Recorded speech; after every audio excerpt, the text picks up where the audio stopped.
Hello बच्चों, कैसे हैं आप लोग? Good morning to all of you. आज सुबह सुबह हम एक नया लेक्चर लेके आ गए हैं क्लास 10 के लिए, है ना। तो यार आज जो लेक्चर हमारा होने वाला है वो कॉलिगेटिव प्रॉपर्टी का लास्ट टॉपिक होने वाला है आज। मतलब आज कॉलिगेटिव प्रॉपर्टी को खत्म कर देंगे हम लोग, ठीक है। उसके बाद वांट ऑफ फैक्टर, ठीक है। तो उसके बाद फिर चैप्टर खत्म हो जाएगा। तो ऑस्मोसिस और ऑस्मोटिक प्रेशर को हम आज लेके आए हैं। तो सबसे पहले बात करते हैं कि ऑस्मोसिस होता क्या है और ऑस्मोसिस और डिफ्यूजन में क्या डिफरेंस होता है, क्योंकि बच्चे बहुत कंफ्यूजन करते हैं कि ऑस्मोसिस और डिफ्यूजन तो दोनों ही एक अलग टर्म है, ठीक है। तो सबसे पहले बात करते हैं ऑस्मोसिस, जिसको हम बोलते हैं परासरण, और दूसरा हम बात करेंगे डिफ्यूजन के ऊपर, ठीक है। डिफ्यूजन जिसको हम बोलते हैं विसरण। तो परासरण और विसरण यानी कि डिफ्यूजन और ऑस्मोसिस में क्या डिफरेंस है, छोटा सा डायग्राम से समझते हैं। This is semi permeable membrane. So right now first semi permeable membrane. अभी मेम्ब्रेन क्या होती है अभी बात करते हैं, ठीक है। This is solvent particle, this is solvent particle and this is solute particle। एक ऊपर मैंने सॉल्वेंट पार्टिकल ले लिया और नीचे मैंने सोल्यूट पार्टिकल ले लिया। तो ऑस्मोसिस क्या होता है, जिसमें क्या होता है ना कि जो सॉल्वेंट का पार्टिकल होता है वो सेमी परमीबिएबल मेम्ब्रेन के थ्रू क्या होता है, वो दूसरी साइड फ्लो कर जाता है, यानी कि सॉल्वेंट का पार्टिकल सॉल्यूशन के अंदर जा सकता है। तो ये पार्टिकल यहां से यहां आ जाएगा, लेकिन ये सोल्यूट का पार्टिकल इस सेमी परमीबिएबल मेम्ब्रेन से क्रॉस नहीं कर पाएगा अपने आप को। बात समझ में आ गई? यानी कि सॉल्वेंट का पार्टिकल जहां जिस मेम्ब्रेन से ट्रेवल कर जाता है और सोल्यूट के पार्टिकल को अलाउ नहीं करता है। एक ऐसी मेम्ब्रेन जो सोल्यूट के पार्टिकल को अलाउ नहीं करती है, ठीक है, मूव करने के लिए, बट सॉल्वेंट का पार्टिकल उस मेम्ब्रेन से मूव कर सकता है, ट्रेवल कर सकता है, ठीक है। तो ऑस्मोसिस प्रोसेस क्या हो गई, क्या बोलते हैं, flow of solvent particle from the lower concentration to higher concentration. उसके ऊपर भी बात करते हैं। फिलहाल ये समझो कि ऑस्मोसिस में सोल्यूट पार्टिकल का फ्लो नहीं होता, सॉल्वेंट पार्टिकल का फ्लो होता है। तो this is the main point. और डिफ्यूजन में क्या होता है, डिफ्यूजन में दोनों पार्टिकल मूव करते हैं। देखो ये सॉल्यूट पार्टिकल यहां मूव करेगा और सॉल्वेंट पार्टिकल यहां से यहां मूव करेगा। This is solvent particle and this is solute. तो इसमें दोनों मूव कर सकते हैं भैया, दोनों मूव करते हैं, ठीक है। मूवमेंट दोनों का होता है, इसे कहते हैं विसरण यानी कि डिफ्यूजन। और जहां पर सिर्फ सॉल्वेंट का पार्टिकल डिफ्यूज करता है या सिर्फ सॉल्वेंट का पार्टिकल फ्लो करता है, ट्रेवल करता है, this is called the osmosis. Now this second चीज, भाई दूसरी बात यह है, ये तो एक डिफरेंस की बात हो गई छोटा सा। अब हम थोड़ा सा ऑस्मोसिस को और अच्छे से समझते हैं। चलो लगा लो हेडिंग ऑस्मोसिस, जिसको हम बोलते हैं परासरण। लगा लो बढ़िया सी हेडिंग, क्या होती है ऑस्मोसिस। दो तरीके से ऑस्मोसिस को समझेंगे। पहला तरीका ये, मैं इसको केस 1 मान लेता हूं और ये हो जाएगा केस 2। दो केस में समझेंगे, ठीक है। दो केस में हम लोग ऑस्मोसिस को समझने वाले हैं, पहला केस एंड सेकंड केस। पहले केस में हम लोग क्या देखने वाले हैं कि यहां हमने एक सॉल्वेंट फिल कर रखा है, इधर अपने पास एक सॉल्वेंट है और इधर अपने पास एक सॉल्यूशन है। Clear? So this is solution and this is solvent, ठीक है। और यहां हमने दोनों ही सॉल्यूशन लिए हुए हैं, बट एक डाइल्यूटेड है, एक कंसंट्रेटेड है, ठीक है। दिस इज डाइल्यूट सॉल्यूशन, जिसको हम बोलते हैं तनु विलियन, ठीक है। And this is concentrated solution,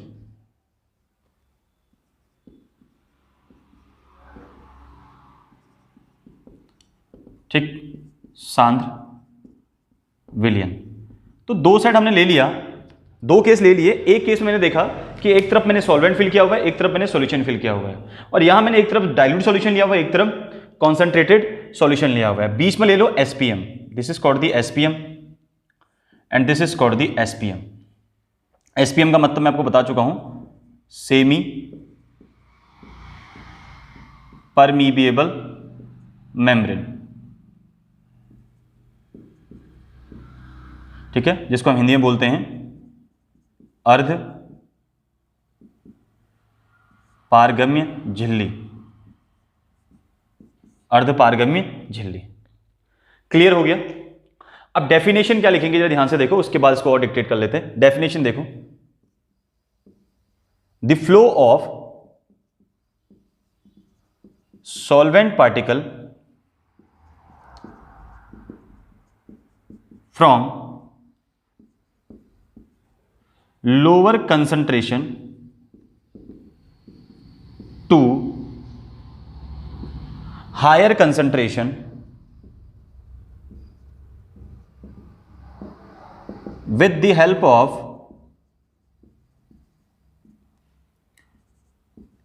SPM called osmosis। ये तो मैंने एक जनरल डेफिनेशन लिख दी, आप दो तीन तरीके से इसकी डेफिनेशन को लिख सकते हैं, ठीक है। अब हिंदी में क्या बोलेंगे, विलायक के कणों का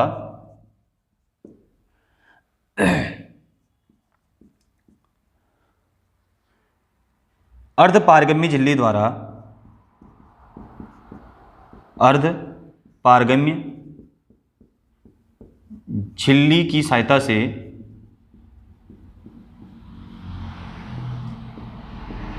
कम सांद्रण से या कम सांद्रता से या कम सांद्रता वाले, कम सांद्रता से लिख लो, कम सांद्रता से अधिक सांद्रता की ओर, अधिक सांद्रता की ओर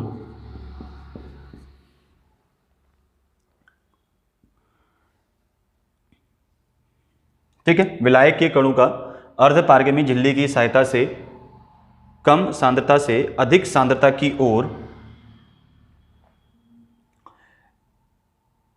क्या बोलेंगे, की ओर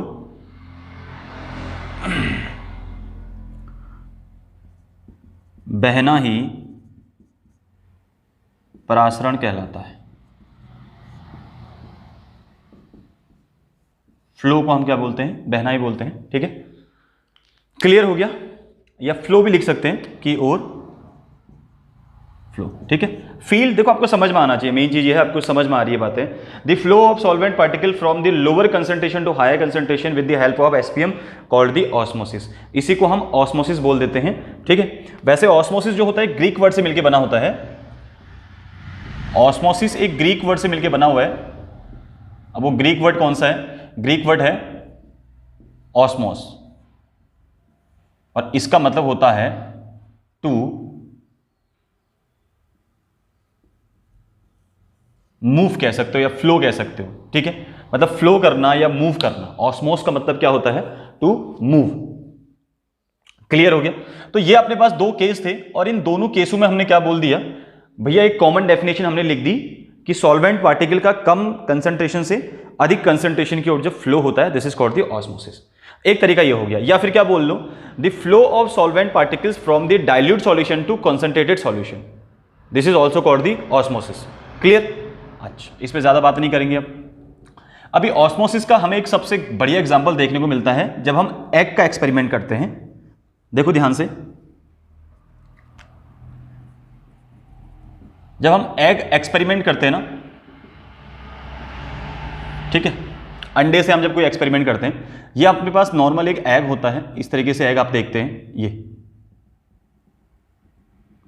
ये अपने पास एग है, और ये एग की मेम्ब्रेन हो गई अपने पास, ठीक है। ये एग की क्या हो गई, मेम्ब्रेन, झिल्ली, ठीक है। और ये एग का बाहर का शेल हो गया, ये बाहर की शेल हो गई उसकी, ठीक है। जो आपको सॉलिड वाला पार्ट दिखाई देता है वो उसकी सेल हो गई, और उसके अंदर वाला पार्ट क्या हो गया, ये मेम्ब्रेन हो गया अपने पास। क्लियर है। अब इसके अंदर यहां क्या मिलेगा आपको, यहां मिलेगा एग मटेरियल।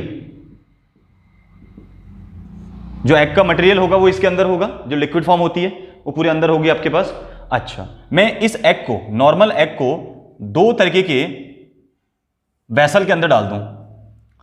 एक वेसल के अंदर मैंने सॉल्यूशन लिया हुआ है, सॉल्ट सॉल्यूशन, और दूसरे वेसल के अंदर सिर्फ वाटर है, तो इसके अंदर सिर्फ H2O मैंने लिया हुआ है और इसके अंदर H2O प्लस मैंने NaCl, ठीक है, जिसको हम बोल सकते हैं सॉल्ट सॉल्यूशन। तो सॉल्ट सॉल्यूशन के अंदर डिप कर दिया, यहां अंडा डाल दिया एक सेम साइज का और एक अंडा डाल दिया यहां सेम साइज का, ठीक है, सेम एज इट इज, ये इसकी membrane as it is, same इसकी मेम्ब्रेन, ठीक है।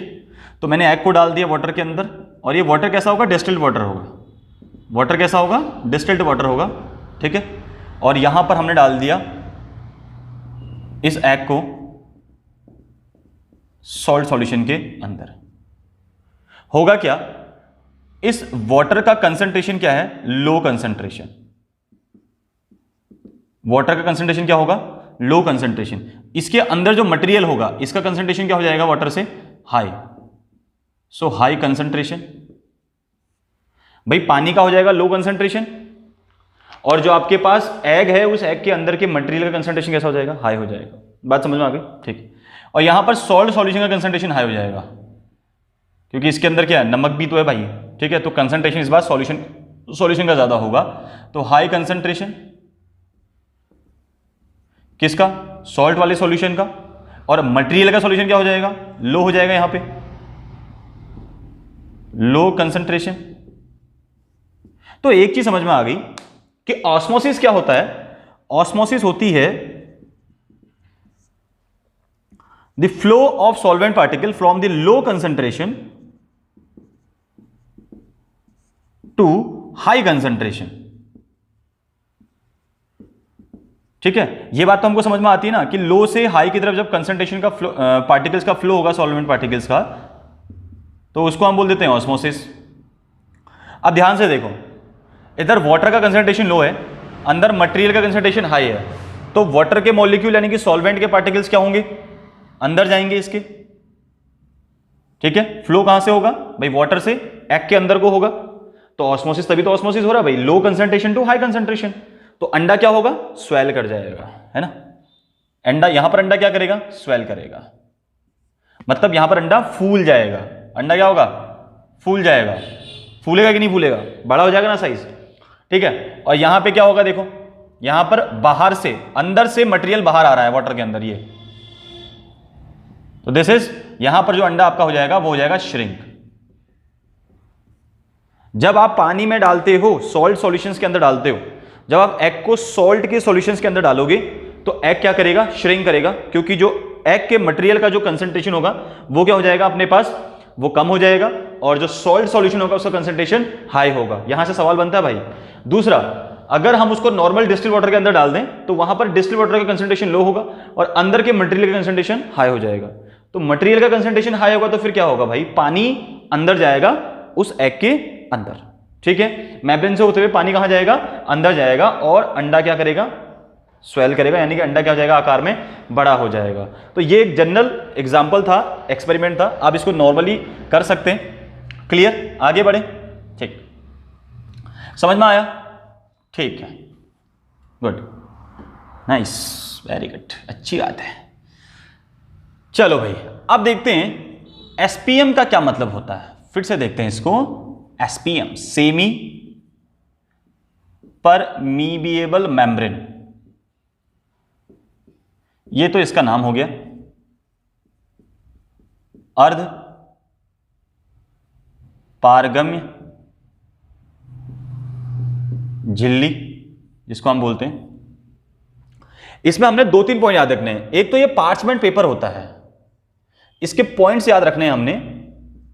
देखो क्या होता है ये, इसके मुख्य बिंदु क्या क्या हैं। सबसे पहला, it is a parchment paper. अब पार्चमेंट पेपर क्या होता है, आपने बहुत यूज किया होगा पार्चमेंट पेपर, है ना।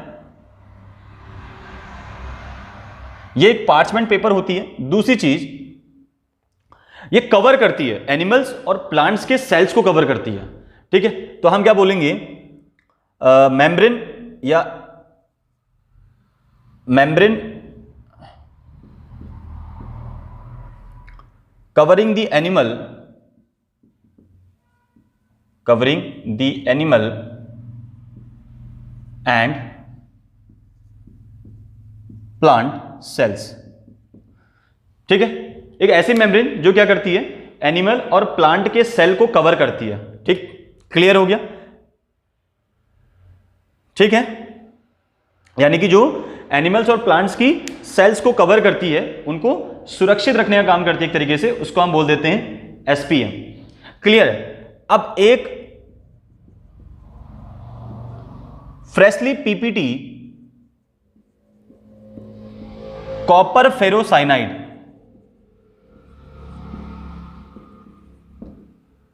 फ्रेशली पीपीडी कॉपर फेरोसाइनाइड, इस वर्ड को याद रखना, कॉपर फेरोसाइनाइड यानी कि Cu2 FeCN6 या CN6, इसको हम बोलते हैं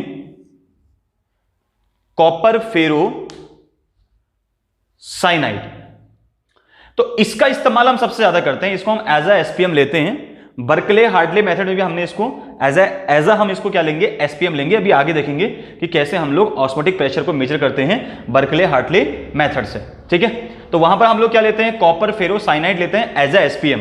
तो ये एक एसपीएम का काम करती है, ये एक एसपीएम का काम करेगी, ये याद रखना, सेमी परमीबिएबल मेम्ब्रेन। इतनी बात क्लियर होगी, बात समझ में आ गई क्या होती है सेमी परमीबिएबल मेम्ब्रेन? अर्ध पारगम्य झिल्ली किसे बोलते हैं हम लोग? It is a parchment paper. ये एक पार्चमेंट पेपर होता है, membrane covering the animals and plant cells, जो प्लांट्स और एनिमल सेल्स के मेम्ब्रेन को कवर करती है, सॉरी सेल्स को कवर करती है। And now freshly PPT copper ferrocyanide is it a SPM. इतनी बातें समझ में आ गई? अच्छा चलो आगे बढ़ते हैं। अब एक नया टॉपिक उठाते हैं और बात करते हैं ऑस्मोटिक प्रेशर की। तो ये तो अपने पास ऑस्मोसिस के बारे में कुछ ज्यादा जानना नहीं है अपने को। सो ऑस्मोटिक प्रेशर क्या चीज होती है? प्रासरण दाब।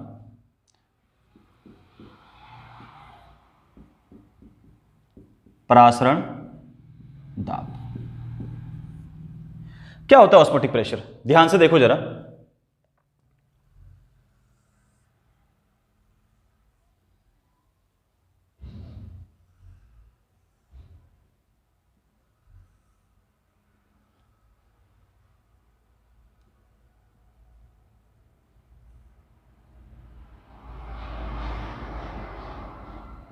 ये अपने पास सॉल्वेंट वाला एरिया हो गया,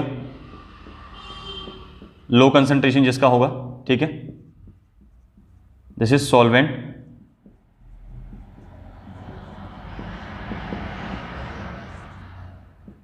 and this is solution side.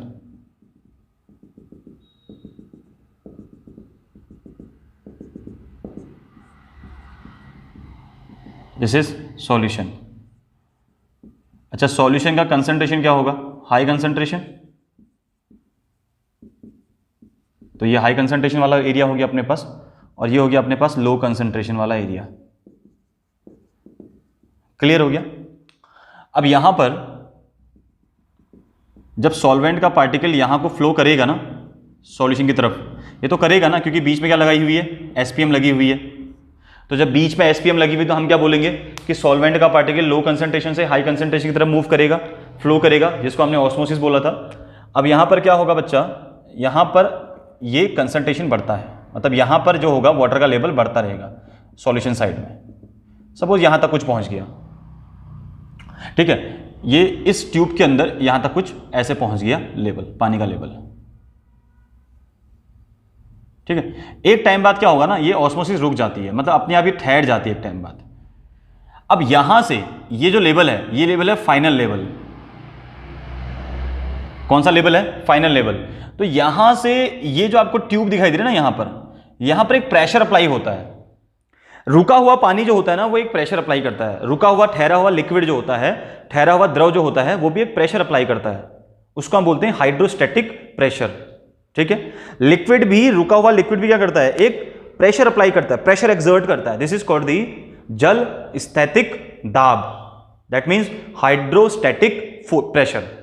Clear हो गया? ठीक है, जिसको हम ड्राइविंग फोर्स भी बोलते हैं, तो इसको हम बोलेंगे हाइड्रोस्टैटिक प्रेशर, जल स्थैतिक दाब। तो जल स्थैतिक दाब क्या होता है? जो एक ठहरा हुआ लिक्विड होता है ना, अब देखो जरा, यहां से जब पार्टिकल यहां को फ्लो कर रहा है, जब सॉल्वेंट से सॉल्यूशन की तरफ पार्टिकल्स का फ्लो हो रहा है, सॉल्वेंट पार्टिकल्स का, तो यहां पर जल का स्तर क्या होगा? बढ़ेगा। यहां पर वाटर लेवल क्या होगा? बढ़ेगा। तो यहां पर वाटर लेवल बढ़ेगा तो क्या होगा? यहां तक सपोज करो फाइनल लेवल ये था अपने पास, तो अब ये रुक गया है। अब ये प्रोसेस क्या हो गया? रुका हुआ है, ठहरा हुआ लिक्विड है। अब यहां पर इस कैपिलरी में, इस ट्यूब में जो दिखाई दे रहा है ना आपको रुका हुआ लिक्विड, ये एक प्रेशर एक्सर्ट करेगा नीचे। क्लियर हो गया? एक प्रेशर एक्सर्ट करेगा नीचे को, एक प्रेशर लगाएगा, क्योंकि रुका हुआ जल भी एक दाब लगाता है। हाइड्रोस्टैटिक का मतलब होता है, जल स्थैतिक का मतलब भी क्या होता है? रुका हुआ। ठीक है, जो जल स्थिर होता है उसका अपना जो प्रेशर उसका होता है, उसको हम बोलते हैं हाइड्रोस्टैटिक प्रेशर। ठीक है, जल स्थैतिक, रुका हुआ जल, रुका हुआ लिक्विड, रुका हुआ द्रव, रुका हुआ पानी, वो क्या करेगा? एक प्रेशर एक्सर्ट करेगा। This is called the hydrostatic pressure और जल स्थैतिक दाब। तो यही जल स्थैतिक दाब जो होता है ना, इसी को हम एक और नाम दे देते हैं, इसी को हम बोल देते हैं ऑस्मोटिक प्रेशर। ये ऑस्मोटिक प्रेशर के बराबर ही होता है। ये क्या होता है? इक्वल बोल दो, ऑस्मोटिक प्रेशर के इक्वल होता है, यानी कि प्रासरण दाब यही होता है। प्रासरण दाब, यही प्रासरण दाब है। बात क्लियर हो गई? ठीक है, जिसको हम लोग ने क्या बोल दिया? हाइड्रोस्टैटिक प्रेशर बोल दिया। तो अब ऑस्मोटिक प्रेशर क्या हुआ? वह प्रेशर, वह दाब जो, वह मिनिमम दाब, वह कम से कम लगाया गया हुआ दाब जो ऑस्मोसिस को क्या कर देता है? रोक देता है। ठीक है, the minimum pressure applied on the solution which stops the process of osmosis, यानी कि सॉल्यूशन के सरफेस के ऊपर लगाया गया वह मिनिमम प्रेशर, सॉल्यूशन के सरफेस पे लगाया गया या सॉल्यूशन पर लगाया गया वह मिनिमम प्रेशर जो ऑस्मोसिस की प्रोसेस को क्या कर देता है? रोक देता है, या जो फिर फ्लो ऑफ सॉल्वेंट को रोक देता है, उसको हम बोल देते हैं ऑस्मोटिक प्रेशर। बात क्लियर हो गई? यहां से वाटर के मॉलिक्यूल क्या करेंगे? सॉल्वेंट के पार्टिकल सॉल्यूशन की तरफ मूव करेंगे। तो जब सॉल्यूशन की तरफ मूव करेंगे तो यहां वाटर का लेवल क्या होगा, या यहां लेवल क्या होगा? इसका बढ़ेगा। तो लेवल बढ़ेगा तो एक टाइम के बाद क्या आएगा ना, कि पूरा जो प्रोसेस है वो रुक जाएगा, ठहर जाएगा।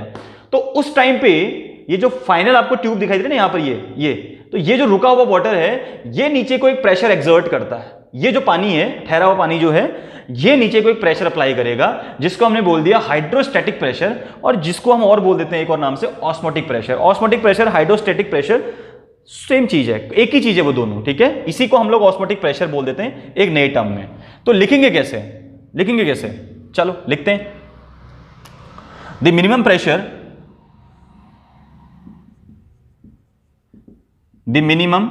Pressure applied on solution side which stops the process of osmosis।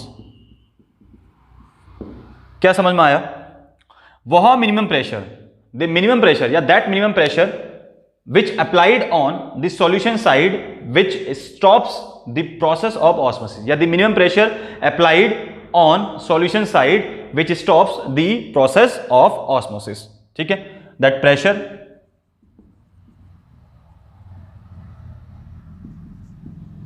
known as osmotic pressure। ठीक है, और इसी को हम लोग हाइड्रोस्टैटिक प्रेशर भी बोल देते हैं। बात क्लियर हो गई?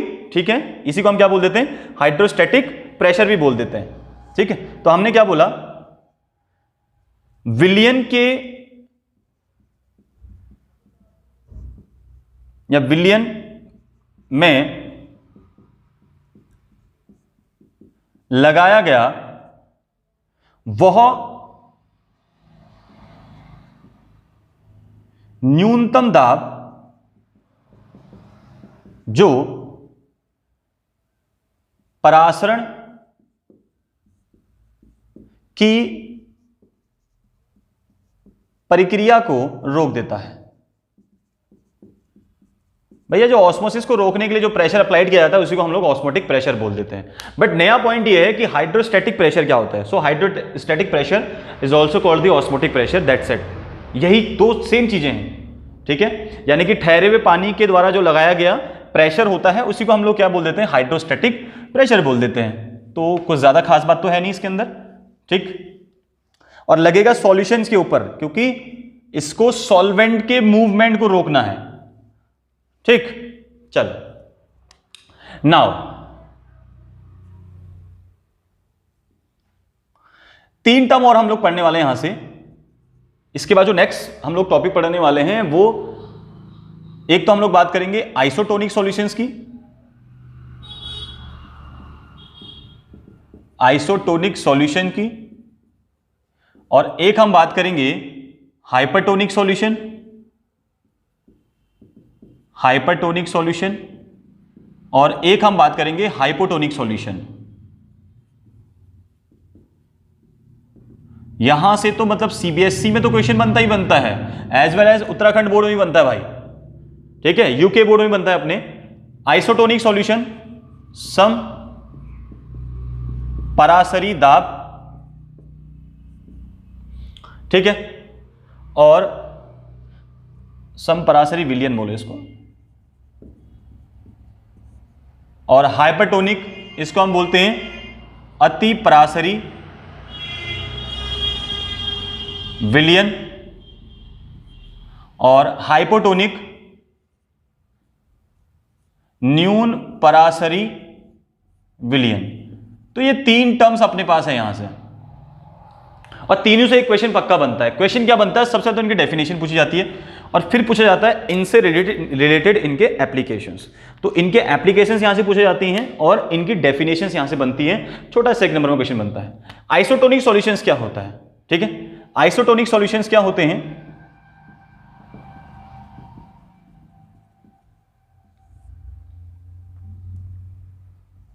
when the osmotic pressure of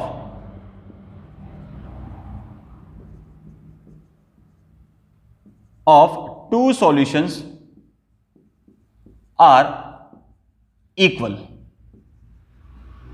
called isotonic solution।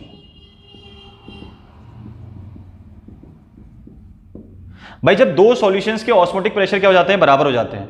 When the osmotic pressure of two solutions are equal, जब दो सॉल्यूशंस के परासरण दाब बराबर हो जाते हैं, उसको हम क्या बोलते हैं, आइसोटोनिक सॉल्यूशन बोल देते हैं, ठीक है। जब दो विलयनों के परासरण दाब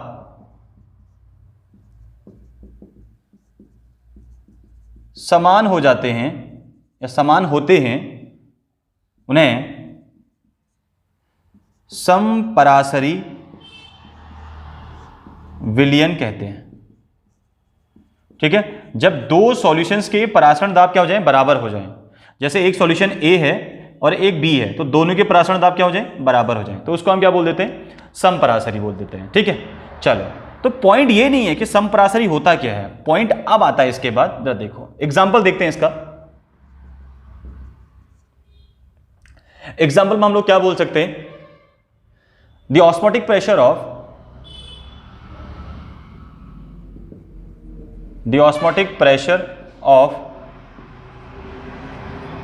RBC, red blood cells, ठीक है, RBC is equal to the 0.9% of NaCl solution, ठीक है। जो RBC का यानी कि जो हमारी ब्लड सेल्स होती हैं, उनका जो ऑस्मोटिक प्रेशर होता है वो 0.9% ऑफ NaCl सॉल्यूशंस के इक्वल होता है, 0.9% सॉल्यूशंस के इक्वल होता है। यानी कि जो हमारा ब्लड होता है ना, वो आइसोटोनिक होता है 0.9% ऑफ NaCl सॉल्यूशन के साथ, ठीक है। यानी कि जो हमारा RBC होता है, इसका जो ऑस्मोटिक प्रेशर होता है, ये आइसोटोनिक होता है किसके साथ, 0.9% ऑफ NaCl सॉल्यूशन के साथ। क्लियर हो गई। ये ऑस्मोटिक प्रेशर यानी कि आरबीसी का जो ऑस्मोटिक प्रेशर होता है वो 0.9% ऑफ NaCl सॉल्यूशंस के साथ आइसोटोनिक नेचर में होता है, ठीक है। यानी कि 0.9% ऑफ NaCl सॉल्यूशन का जो ऑस्मोटिक प्रेशर होगा वही ऑस्मोटिक प्रेशर होता है आरबीसी का। तो यानी कि ये एग्जांपल हो गया किसका, ये एग्जाम्पल हो गया अपने पास आइसोटोनिक का। क्लियर? अच्छा, अगर हम कोई आरबीसी ले लें, कोई मतलब कोई बॉडी की सेल ले लें, कोई बॉडी सेल ले लें, तो अगर मैं इस सेल को, आरबीसी को, किसी आइसोटोनिक सॉल्यूशंस के अंदर डिसॉल्व कर दूं या आइसोटोनिक सॉल्यूशन के अंदर डिप कर दूं, ये मैंने एक सॉल्यूशन लिया हुआ है आइसोटोनिक, और इसके अंदर मैंने इसको डाल दिया, ये आइसोटोनिक हो गया, आइसोटोनिक सॉल्यूशन मैंने लिया हुआ है। और इस आइसोटोनिक सॉल्यूशंस के अंदर अगर हम किसी सेल को डाल दें, कोई भी सेल अपने पास ले लें, कोई सेल को इसके अंदर डिप कर दें, तो क्या होगा? वो सेल श्रिंक हो जाएगी, वो सेल में कोई स्वेलिंग आएगी, क्या होगा? मतलब ऑस्मोसिस होगा वहां पे? नहीं होगा, वहां पे ऑस्मोसिस नहीं होगा, क्योंकि ऑस्मोटिक प्रेशर क्या है? सेम। तो ऑस्मोटिक प्रेशर सेम है, तो no swelling and no shrinking. ना सेल श्रिंक होगी, ना सेल में कोई स्वेलिंग आएगी, कुछ नहीं होगा, क्योंकि वहां पर भैया उनका दोनों का ऑस्मोटिक प्रेशर क्या है? सेम है। ठीक है, तो जहां पर ऑस्मोटिक प्रेशर सेम होता है वहां पर आइसोटोनिक सॉल्यूशन आता है। तो आइसोटोनिक सॉल्यूशंस के अंदर अगर हम किसी सेल को डाल दें, किसी सेल को डिप कर दें, तो उस सेल के अंदर कोई भी चेंज देखने को नहीं मिलेगा, ना वहां पर स्वेलिंग आएगी, ना वहां पर श्रिंक होगा। क्लियर हो गई बात? तो ये किसकी एप्लीकेशन होगी कि जब हम किसी सेल को किसी समपरासरी विलयन के अंदर डालते हैं तो क्या होता है? तो कुछ नहीं होता है, ना सेल स्वेल करती है, ना उसमें श्रिंक होता है वो। ठीक, next is hypertonic. Hypertonic solution, hypertonic solution को हम लोग क्या बोलते हैं? अति परासरी विलयन। अति परासरी विलयन। अब ये क्या चीज होती है अति परासरी विलयन? समझो, अति का मतलब होता है ज्यादा, हाइपर का मतलब होता है ज्यादा। ठीक है, तो जब लिक्विड ए का लिक्विड बी से, यानी किसी भी एक सॉल्यूशन का, हम सॉल्यूशन लेते हैं, सॉल्यूशन ए सॉल्यूशन बी, तो जब सॉल्यूशन ए या सॉल्यूशन बी का, किसी का भी एक का ऑस्मोटिक प्रेशर क्या हो जाए? दूसरे से ज्यादा हो जाए। तो सपोज करो सॉल्यूशन ए का ऑस्मोटिक प्रेशर सॉल्यूशन बी से क्या हो गया? ज्यादा हो गया, तो इसको हम क्या बोल देंगे? हाइपरटोनिक सॉल्यूशन बोल देते हैं। ठीक है, when the osmotic pressure of one solution is greater then the other solution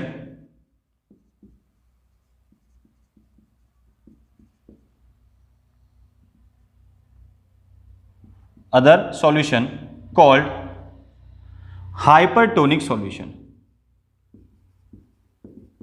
भैया जब एक सॉल्यूशन का ऑस्मोटिक प्रेशर क्या हो जाए? दूसरे से ज्यादा हो जाए, तो उसको हम क्या बोल देते हैं? हाइपरटोनिक सॉल्यूशन बोल देते हैं। फॉर एग्जांपल हम लोग यहां पे क्या बोल सकते हैं कि आरबीसी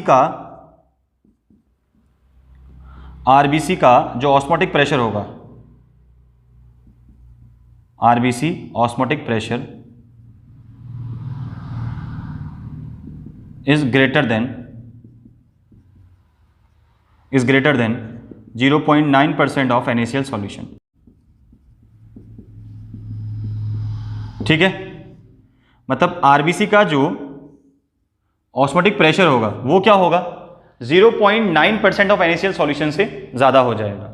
तो अगर ऐसा हो रहा है, आरबीसी का ज्यादा है ऑस्मोटिक प्रेशर, ठीक है, रेड ब्लड सेल्स का ऑस्मोटिक प्रेशर अगर 0.9% NaCl सॉल्यूशन से ज्यादा हो रहा है, तो उसको हम बोलेंगे हाइपरटोनिक सॉल्यूशन।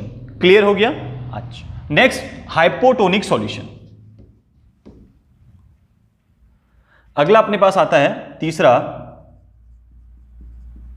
हाइपोटोनिक सॉल्यूशन, जिसको हम बोलते हैं न्यून परासरी विलयन बोलते हैं। अच्छा देखो, जब सॉल्यूशन, किसी एक सॉल्यूशन का दूसरे सॉल्यूशन से ऑस्मोटिक प्रेशर क्या हो जाए? कम हो जाए, तो हम क्या बोलेंगे? When the osmotic pressure of any solution is lower than that of other solution called hypotonic solution. ठीक है भैया, जब किसी एक सॉल्यूशंस का जो वेपर प्रेशर होगा दूसरे से क्या हो जाएगा, सॉरी ऑस्मोटिक प्रेशर होगा दूसरे से क्या हो जाएगा, कम हो जाएगा। तो जब एक सॉल्यूशन का ऑस्मोटिक प्रेशर दूसरे से कम तो उसको हम बोलते हैं हाइपोटोनिक सॉल्यूशन, यानी कि न्यून परासरी विलयन। एग्जांपल क्या हो जाएगा अपने पास, the osmotic pressure of RBC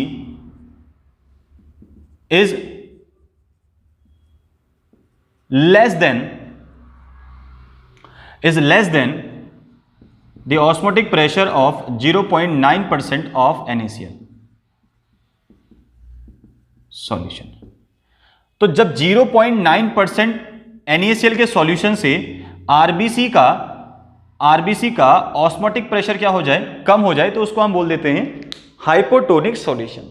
simple है। यहां से एक सवाल बनता है 101%, एक बात आप याद रखिए, ठीक है। अब सवाल यह आता है इनके एप्लीकेशंस का। एक की तो हमने बात कर ली, तो मैं इसको हेडिंग लिखूंगा application of isotonic, hypertonic and hypotonic solution. देखो ध्यान से देखो, ये बहुत इंपॉर्टेंट है। यहां से तो एक क्वेश्चन मतलब बनता ही है ऑलमोस्ट एकेडमिक के अंदर। सपोज करो ये मैंने ले लिया एक सॉल्यूशन आइसोटोनिक और ये मैंने ले लिया एक सॉल्यूशन हाइपरटोनिक या हाइपरटोनिक और ये मैंने एक ले लिया सॉल्यूशन हाइपोटोनिक। तो दिस इज हाइपरटोनिक, ठीक है, जिसको हम अति परासरी बोलते हैं, और दिस इज हाइपोटोनिक न्यून Parasari, and this is isotonic. वैसे आइसोटोनिक की हम बात कर चुके हैं, फिर भी सुन लो। अगर हम इसमें किसी भी ब्लड सेल को अगर हम डिसॉल्व करेंगे, मतलब डालेंगे इसके अंदर, और इसके अंदर भी अगर हम कोई ब्लड सेल डाल दें, ठीक है, और इसके अंदर भी अगर हम कोई ब्लड सेल डाल दें, ध्यान से देखो, इसके अंदर हमने ब्लड सेल डाले, ये अलग अलग से, ठीक है, इसके अंदर ब्लड सेल डाले, इसके अंदर भी हमने ब्लड सेल डाल दिए। होगा क्या, यहां पे नो चेंज, यहां पे कोई चेंज नहीं आएगा, नो चेंज, आपको कोई चेंज देखने को नहीं मिलेगा। जो साइज है उनका वैसा ही रहेगा, साइज चेंज नहीं होगा। लेकिन यहां पर क्या होता है ना, हाइपरटोनिक के अंदर इनका जो साइज होता है वो कर जाता है श्रिंक। साइज क्या कर जाता है, श्रिंक हो जाता है। जो साइज है वो छोटा हो जाएगा अपने पास, कुछ जितना साइज आपको दिख रहा है ऊपर, उससे कुछ साइज क्या हो जाएगा अपने पास, छोटा हो जाएगा साइज, श्रिंक हो जाता है साइज। और यहां पर क्या होता है हाइपोटोनिक के अंदर, यहां पर जो साइज होगा ना वो स्वेल कर जाएगा। ये सबसे इंपॉर्टेंट एप्लीकेशन है, कि सबसे इंपॉर्टेंट बात यहां से हमने कर दी है आज, ठीक है। आइसोटोनिक सॉल्यूशंस के अंदर ब्लड सेल का साइज ना चेंज होगा, ना छोटा ना बड़ा, कोई चेंज नहीं आएगा। लेकिन जैसे ही हम उसको हाइपरटोनिक सॉल्यूशंस के अंदर डालते हैं, तो हाइपरटोनिक सॉल्यूशंस के अंदर क्या होता है, ब्लड सेल्स की जो साइज होती है वो श्रिंक कर जाती है, क्योंकि वहां से वाटर लॉस होता है, वहां से क्या होता है, वाटर का लॉस होगा। और यहां इस वाले में वाटर अंदर जाता है भाई, क्लियर होगी। तो यहां पर वाटर को एब्जॉर्ब करेगा, ठीक, यहां पर एब्जॉर्प्शन हो रहा है एक तरीके से, और यहां पर वाटर क्या हो रहा है, रिलीज हो रहा है, ठीक है। एक तरीके से डिहाइड्रेशन टाइप का हो रहा है कुछ, यानी कि वाटर बाहर जा रहा है, निकल रहा है, रिमूवल ऑफ वाटर हो रहा है, ठीक है। तो यहां पर रिमूवल हो रहा है और यहां पर एब्जॉर्प्शन हो रहा है, ठीक। तो है प्रोसेस पूरा ऑस्मोसिस का ही। तो ध्यान रखें इस चीज को कि जब हाइपरटोनिक सॉल्यूशंस के अंदर डालते हैं तो सेल जो होती है वो श्रिंक होती है, जब हाइपोटोनिक सॉल्यूशंस के अंदर डिप करते हैं तो सेल जो होती है वो स्वेल करती है, और जब हम ब्लड सेल्स को आइसोटोनिक सॉल्यूशंस के अंदर डालते हैं तो वहां पर कोई चेंज देखने को नहीं मिलता। ओके, नेक्स्ट पॉइंट लिखेंगे। नेक्स्ट पॉइंट, अगला पॉइंट जो होने वाला है वो और इंपॉर्टेंट है, जिसको हम बोलते हैं laws of osmotic pressure. Laws of osmotic pressure, और इसी को हम एक और नाम से जानते हैं, इसी को हम बोल देते हैं van't Hoff factor, sorry van't Hoff laws. तो वेंट हॉफ लॉ क्या है, ठीक है। तो वेंट हॉफ लॉ को हम क्या बोल देते हैं, ध्यान से देखो। एक 1877 में एक साइंटिस्ट आया था, 1877 में एक लॉ दिया था किसी ने, और वो था वेंट हॉफ। इसने एक लॉ दिया था, उसको उसने बोला वेंट हॉफ लॉ, अपने नाम पे रख दिया, और इसी को हम एक नाम से और जानते हैं, उसको हम बोलते हैं law of osmotic pressure. Basically osmotic law का ये नहीं है अपने पास, मतलब कि इसको हम लिख भी सकते हैं एक तरीके से, लेकिन जो लास्ट में पॉइंट निकलेगा उससे आप थोड़ा सा आपको और क्लियर हो जाएगा। ध्यान से देखो, पहले ये सुनो, 1877 में 1877 में वेंट हॉफ नाम का एक साइंटिस्ट था, उसने एक लॉ जनरेट किया था, उसको हमने बोल दिया वेंट हॉफ लॉ, और अपनी एक इक्वेशन भी जनरेट करी थी, उसको बोल दिया था वेंट हॉफ इक्वेशन। पॉइंट क्या बोले थे इस लॉ के अंदर, इस लॉ के अंदर पॉइंट क्या क्या थे वो देखते हैं, कौन कौन से इसने पॉइंट बोले इसके अंदर। पहला पॉइंट बोला, इन अ सॉल्यूशन, किसी सॉल्यूशन के अंदर, किसी सॉल्यूशंस के अंदर, a solute particle, a solute particle act as a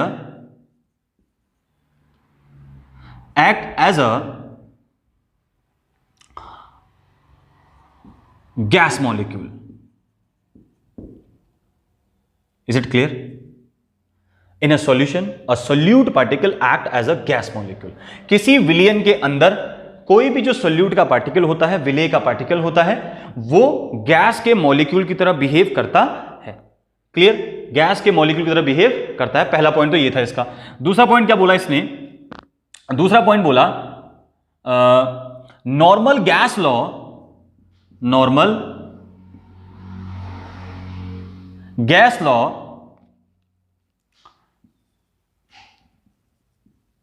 can be used in a dilute solution. This is one of the more important topic. भाई उसने बोला कि जो कोई भी गैस लॉ होता है ना, उसको हम किसी भी डाइल्यूट सॉल्यूशंस के अंदर यूज कर सकते हैं। मतलब कोई गैस का लॉ है, जैसे चार्ल्स का लॉ हो गया, बॉयल्स का लॉ हो गया, कोई भी गैसियस का लॉ है, उसको हम किसी भी डाइल्यूट सॉल्यूशंस के ऊपर यूज कर सकते हैं, यानी कि तनु विलयन के अंदर हम उसको यूज कर सकते हैं। ठीक है, ये दो पॉइंट निकल के आगे। अब उसके बाद एक और इंपॉर्टेंट पॉइंट निकल के आएगा, वो तो सबसे इंपॉर्टेंट पॉइंट है। ठीक है, उसको हम क्या बोलेंगे? When normal gas law used in a dilute solution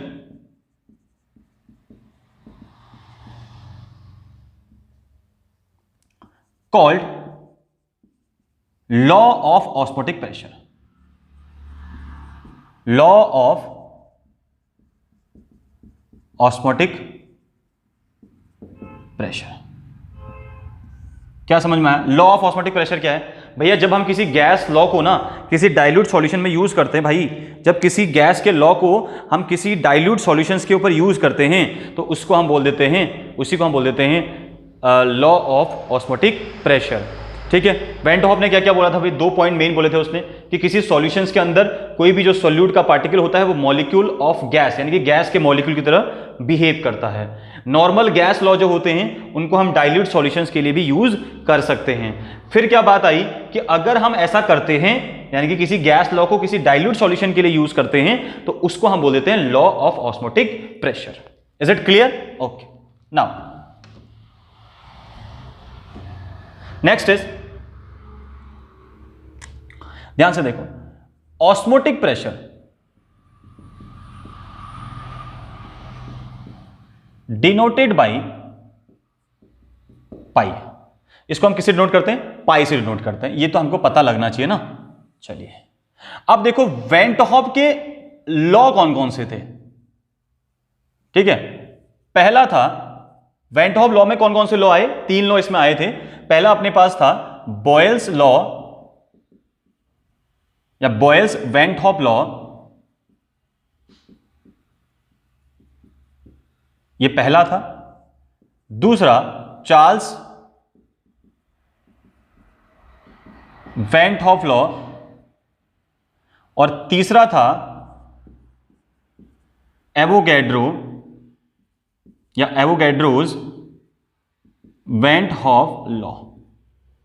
तीसरे वाले को हम कम यूज करते हैं, दो से काम चला लेंगे। Boyle's van't Hoff law, Charles van't Hoff law. क्या था Boyle's van't Hoff law? Boyle's van't Hoff law था, चलो लिख लेते हैं अलग से, पहला लिखते हैं। फर्स्ट लॉ क्या था अपने पास? Boyle's van't Hoff law. क्या बोला था बॉयल्स वेंट ऑफ लॉ में? कि ऑस्मोटिक प्रेशर जो होता है ना,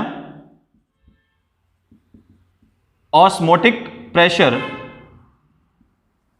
is directly proportional to the concentration, यानी कि at constant temperature,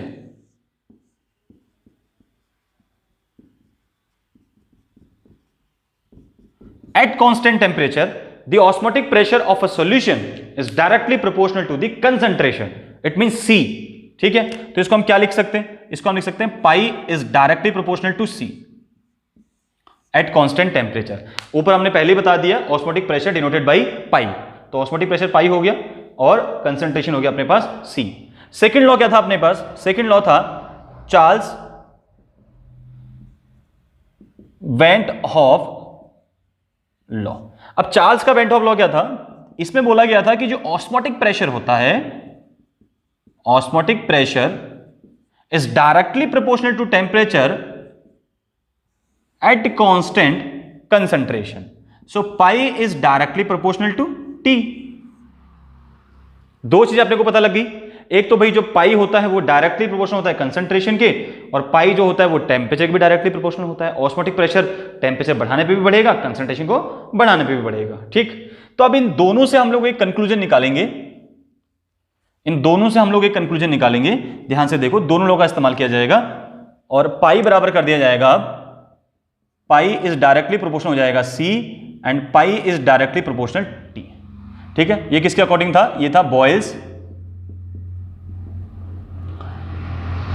went Hoff law, और ये था अपने पास चार्ल्स वेंट ऑफ लॉ। दो लॉस क्लियर हो गया अपने पास। ओवरऑल क्या निकल गया है यहां से भाई? Pi is directly proportional to CT, so constant value लेके आओ, पाई इज इक्वल SCT। यहां पर S क्या हो जाएगा? कांस्टेंट वैल्यू हो जाएगी, सॉल्यूशन कांस्टेंट। ठीक है, ये एज इट इज हम इसको यूज कर सकते हैं, जैसे हम लोग गैस कांस्टेंट लिखते हैं ना R, बस वही होता है। सो S की जगह मैं R भी लिख सकता हूं, तो पाई इज इक्वल CRT कर दो, इसको इस तरीके से लिखते हैं हम लोग CRT, where R is equal gas constant, the value is R की वैल्यू क्या हो जाएगी बच्चे? R की वैल्यू हो जाएगी 0.0821 लीटर ATM पर केल्विन पर मोल। ये याद रखिएगा, जो वैल्यू लिख रहा हूं ना, ये वैल्यू लिखते हैं हम लोग ATM में। लीटर ATM अगर वैल्यू लिखनी हो R की, तो ये वैल्यू अपने पास है। तो अब कंसंट्रेशन इज इक्वल क्या होता है? इधर C इज इक्वल क्या होता है? N/V। C इज इक्वल क्या होता है? N/V। So pi is equal N/V RT, so pi V is equal NRT। ठीक है, क्लियर हो गया। सो इसी को हम लोग बोलते हैं वेंट ऑफ इक्वेशन। इसी को हम लोग क्या बोल देते हैं? Went of equation. This is called the went of equation. Pi V is equal NRT। अब यहां से हम लोग एक और चीज कैलकुलेट कर लेंगे, ध्यान से देखो। पाई इज इक्वल हो जाएगा अपने पास NRT बाई V, और N इज इक्वल होता है WB बाई MB,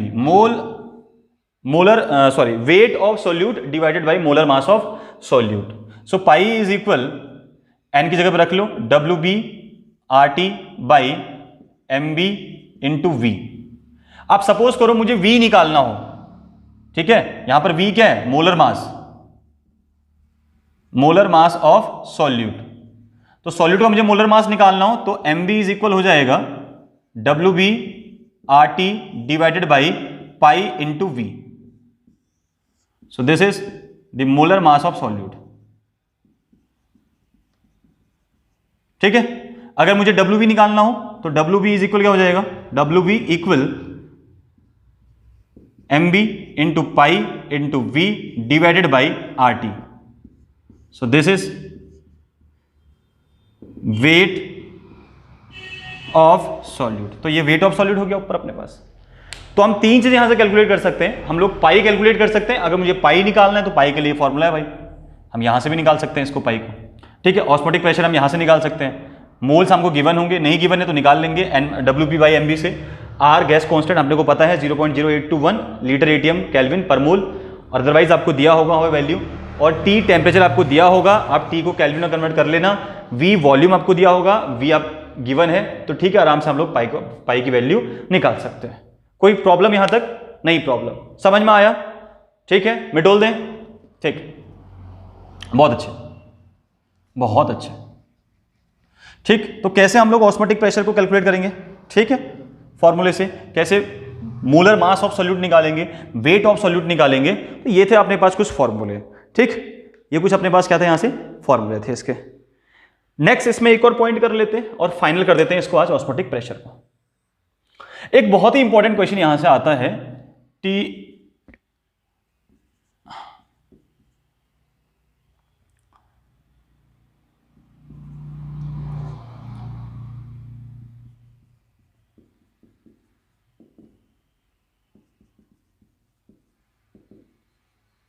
ये बर्कले एंड हार्टले एक्सपेरिमेंट, ठीक है। अब ये है क्या? ये दो साइंटिस्ट का मैं नाम लिख रहा हूं। ये मैं क्यों लिख रहा हूं? ये मैं इसलिए लिख रहा हूं क्योंकि अगर मुझे ऑस्मोटिक प्रेशर को क्या करना है, मेजर करना है, ठीक है। अगर मैं चाह रहा हूं कि मैं कोई ऐसे एक्सपेरिमेंट के थ्रू ऑस्मोटिक प्रेशर को हम लोग मेजर करें, तो उस पर सबसे इंपॉर्टेंट जो एक्सपेरिमेंट आता है वो हार्टले और किसका आता है? बर्कले और हार्टले का सबसे इंपॉर्टेंट एक्सपेरिमेंट आता है। और ये 101% ऑस्मोटिक प्रेशर से क्वेश्चन बनता है भाई। बात समझ में आ रही है? ये क्वेश्चन यहां से 101% बनता है। और ये जो दो साइंटिस्ट थे ना, इन्होंने क्या किया था? इन्होंने ऑस्मोटिक प्रेशर को मेजर किया था,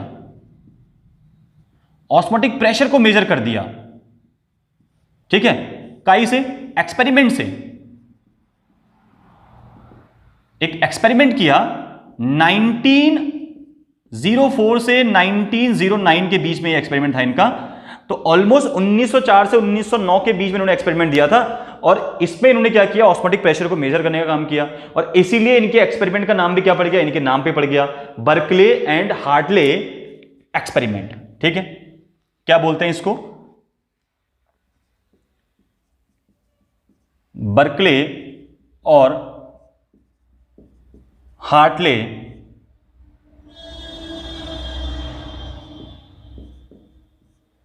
प्रयोग,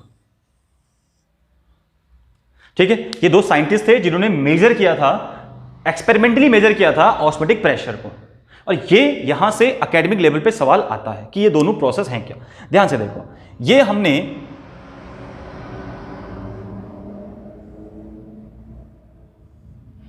इस तरीके से एक इक्विपमेंट ले लिया,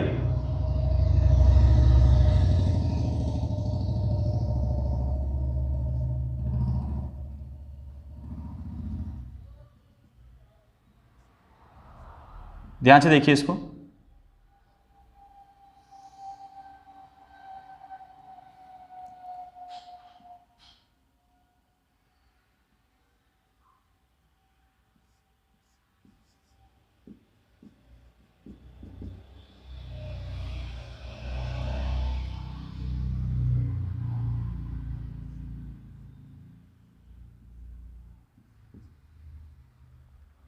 ठीक है, ये एक ट्यूब हमने यहां से और बना दी इस तरीके से। ये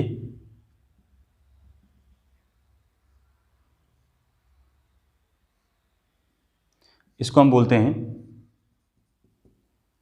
कैपिलरी ट्यूब।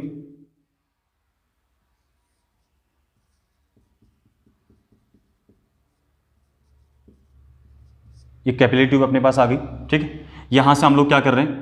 सॉल्वेंट को ऐड कर रहे हैं। यहां से सॉल्वेंट डालेंगे हम लोग, ठीक है। तो यहां से सॉल्वेंट को डाल रहे हैं और यहां से क्या हो रहा है? ये पूरा सॉल्वेंट का एरिया है, ये पूरा सॉल्वेंट वाला, ये पूरा सॉल्वेंट का जोन है। एक काम करते हैं ना, इसको हम लोग इस तरीके से दिखा देते हैं ताकि आपको समझ में आए।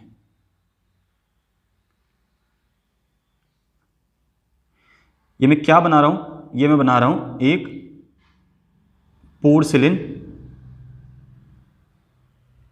ठीक है, ये अपने पास क्या है, एक पोर्सिलेन ट्यूब है। पोर्सिलेन ट्यूब का मतलब एक ऐसी ट्यूब जिसमें क्या होंगे, छेद होंगे, पोर्स होंगे। एक ऐसी ट्यूब जिसमें क्या होंगे, बीच बीच में पोर्स होंगे छोटे छोटे से। ठीक है, ये क्या बनाई मैंने, ये बनाई मैंने, इसको हम बोल देते हैं पोर्सिलेन ट्यूब, छिद्रयुक्त ट्यूब जो होती है अपने पास, कह सकते हो पोर्सिलेन ट्यूब ले ली मैंने, और यहां मैंने फिल कर दिया सॉल्यूशन। सपोज करो मैं यहां पर शुगर सॉल्यूशन ले लिया, यहां पे मैंने शुगर सॉल्यूशन ले लिया। अब ये भी मैंने शुगर सॉल्यूशन लिया हुआ है, ये भी क्या ले लिया, यहां से शुगर सॉल्यूशन ले लिया, और ये बीच में कहीं मैंने सॉल्वेंट भर दिया। ये क्या है, सॉल्वेंट, दिस इज सॉल्वेंट। तो बीच मैंने सॉल्वेंट फिल कर दिया, ऊपर नीचे सॉल्यूशन फिल कर दिया, शुगर सॉल्यूशन फिल कर दिया। ठीक है, ये कैपिलरी ट्यूब है, यहां से क्या होगा, इसका लेवल ऊपर को जाता रहेगा। ठीक, ठीक हो गया, बात क्लियर हो गई। अब जैसे यहां से, अच्छा ये अपने पास प्रेशर को मेजर करने वाला है, प्रेशर गॉज इसको बोल सकते हैं हम।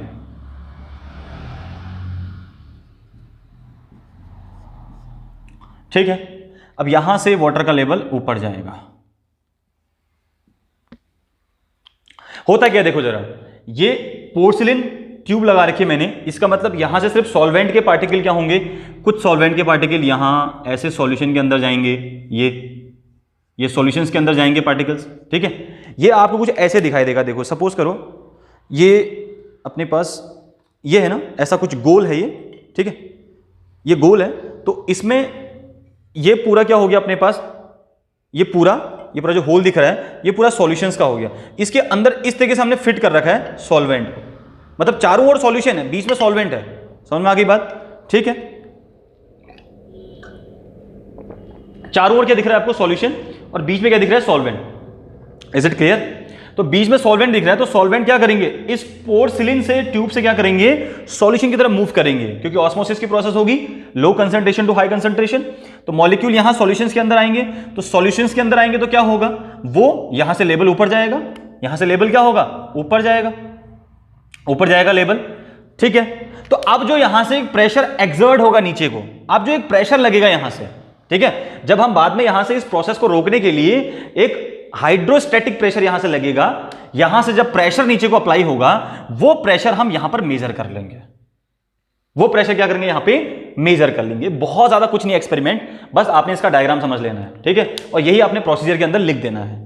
ठीक, दो साइंटिस्ट थे, बर्कले एंड हार्टले, दोनों का एक एक्सपेरिमेंट था। ऑलमोस्ट ये एक्सपेरिमेंट 1904 और 1909 के बीच में आया था। ठीक है, ऑस्मोटिक प्रेशर को मेजर करने के लिए। ठीक, तो इस एक्सपेरिमेंट में क्या किया इन्होंने, एक इस तरीके से सिस्टम लिया पूरा, यहां से एक ट्यूब ले ली जहां से उन्होंने सॉल्वेंट को पास किया, यहां से एक कैपिलरी ट्यूब ले ली, बीच में पोर्सिलेन ट्यूब बना दी उसने, ताकि क्या हो, सॉल्वेंट पार्टिकल ऊपर नीचे फ्लो करते रहे। ठीक है, अब यहां पर जो पोर्सिलेन ट्यूब यूज करी गई थी ना, वो यूज करी गई थी कॉपर, ये याद रखना है आपको, कॉपर फेरो साइनाइड की। कॉपर फेरो साइनाइड ही क्यों यूज किया, Cu2FeCN का होल 6, ये कोऑर्डिनेट कंपाउंड बना दिया मैंने। ठीक है, Cu2FeCN का होल 6, इसकी इसने क्या ली थी, कॉपर फेरोसाइनाइड की एक पोर्सिलेन की ट्यूब बनाई थी इसने। कॉपर साइनाइड की क्यों बनाई इसने, कॉपर फेरोसाइनाइड की क्यों बनाई, क्योंकि कॉपर फेरोसाइनाइड थोड़ा सा स्ट्रॉन्ग है। ठीक है, तो यानी कि टूटेगा नहीं आसानी से, वो मेम्ब्रेन टूटे ना, ठीक है, वो ट्यूब टूटे ना, तो इसके लिए उसने क्या यूज करी, कॉपर फेरोसाइनाइड का इस्तेमाल किया। तो हमने क्या बोला, जैसे ही यहां से उसने सॉल्वेंट पास किया, तो यहां से सॉल्वेंट के पार्टिकल्स क्या होंगे, सॉल्यूशन की तरफ मूव करेंगे। अब सॉल्यूशन की तरफ मूव करेंगे तो क्या होगा, सॉल्यूशन की तरफ मूव करने पर यहां वाटर का लेवल बढ़ेगा, यहां पर लेवल बढ़ेगा। अब यहां पर लेवल बढ़ेगा तो एक टाइम के बाद क्या होगा, हाइड्रोस्टैटिक प्रेशर लगेगा। ठीक है, एक टाइम के बाद ऊपर से नीचे को प्रेशर अप्लाई होगा, तो वो कितना प्रेशर अप्लाई हुआ, वो यहां पर प्रेशर गॉज के अंदर हम लोग उसको मेजर कर लेने वाले हैं। तो ये था अपने पास एक छोटा सा डायग्राम के साथ एक्सपेरिमेंट, जिसको हमने बोलते हैं हार्टले और Berkeley experiment of measurement of osmotic pressure. Clear हो गया? बहुत सिंपल सा छोटा सा है, आप लोग आराम से इसको देख सकते हैं, आराम से कर सकते हैं, कोई दिक्कत वाली इसमें बात नहीं होनी चाहिए। ठीक, इतनी बातें क्लियर हो गई, हटा दें इसको, अच्छा, चलो आराम से इसका प्रोसीजर आप लोग लिख सकते हैं बिना किसी डाउट के।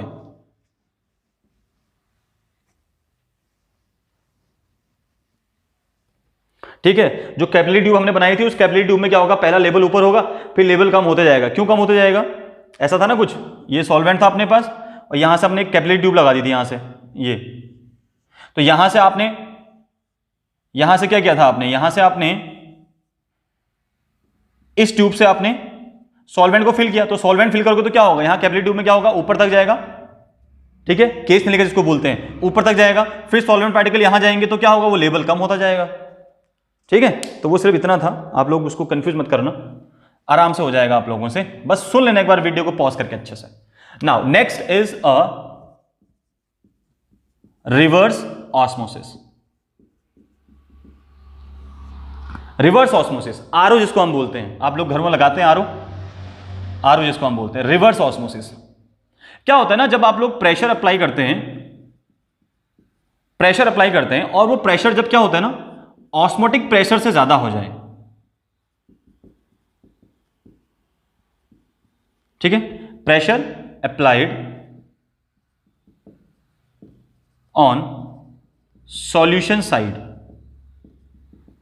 जो हमने सॉल्यूशन के ऊपर प्रेशर लगवाया था वो प्रेशर अगर क्या हो जाए, ज्यादा हो जाए, किससे, ऑस्मोटिक प्रेशर से, तो उसको हम बोलते हैं रिवर्स ऑस्मोसिस।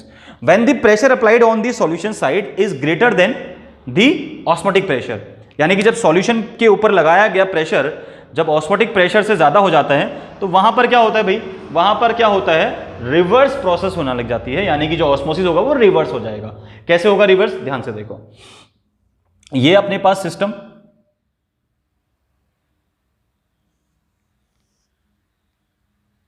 और इस सिस्टम में इधर सॉल्वेंट, ठीक है, इधर सॉल्वेंट अपने पास और यहां सॉल्यूशन। अब यहां से अगर हम सॉल्यूशन का लेवल बढ़ गया, अब अगर हम यहां से प्रेशर लगा दें, प्रेशर एक्सर्ट करें, प्रेशर को अप्लाई करें नीचे को सॉल्यूशन की साइड, और वो प्रेशर कितना हो, अभी तक तो हम कितना लगा रहे थे, हाइड्रोस्टैटिक प्रेशर लगा रहे थे, है ना, अभी तक कैसा प्रेशर था, हाइड्रोस्टैटिक प्रेशर था, यानी कि जो लिक्विड अपना प्रेशर, ठहरा हुआ लिक्विड, रुका हुआ द्रव, यानी कि रुका हुआ लिक्विड जो प्रेशर अप्लाई करता है वही हम प्रेशर लगा रहे थे। लेकिन अगर हम और एक्स्ट्रा प्रेशर लगा दें बाहर से, ठीक है, बाहर से पिस्टन के थ्रू और एक्स्ट्रा प्रेशर लगाएं, तो वो प्रेशर क्या होगा, अगर ऑस्मोटिक प्रेशर से ज्यादा हो जाएगा तो वो प्रोसेस क्या हो जाएगी, रिवर्स हो जाएगी, यानी कि अब पार्टिकल्स का फ्लो कहां से होने लग जाएगा, सॉल्यूशन से सॉल्वेंट की तरफ। ठीक है, यानी कि फ्लो कैसा होगा, फ्लो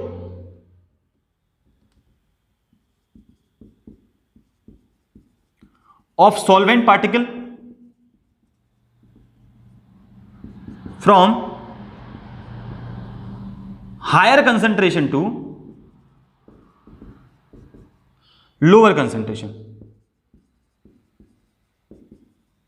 समझ में आया, अगर हम प्रेशर ज्यादा लगा दें, जो हमारा ऑस्मोटिक प्रेशर हमने लगाया था ऑस्मोसिस को रोकने के लिए, अगर उस ऑस्मोटिक प्रेशर से भी ज्यादा प्रेशर अप्लाई कर दें तो तब क्या होगा, तब जो फ्लो ऑफ सॉल्वेंट पार्टिकल होगा ना वो हायर कंसंट्रेशन से लोअर की तरफ होने लग जाएगा। यानी कि पहले जो था वो लोअर से हायर की तरफ होता था, लेकिन अगर आप ऑस्मोटिक प्रेशर से ज्यादा प्रेशर एक्सर्ट कर दोगे, ज्यादा अप्लाई करोगे, तो फिर क्या होगा, प्रोसेस रिवर्स चली जाएगी, यानी कि हाई से लो की तरफ चली जाएगी। अब इसको लिख लेते हैं जल्दी से, समझ में आई बात, चलो डेफिनेशन बनती है भाई,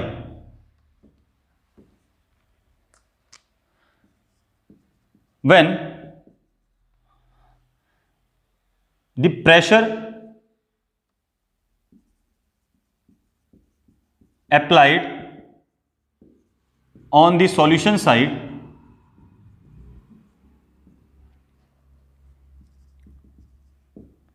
is greater than osmotic pressure,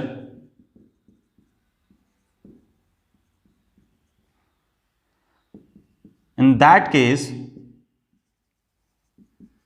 the flow of solvent particle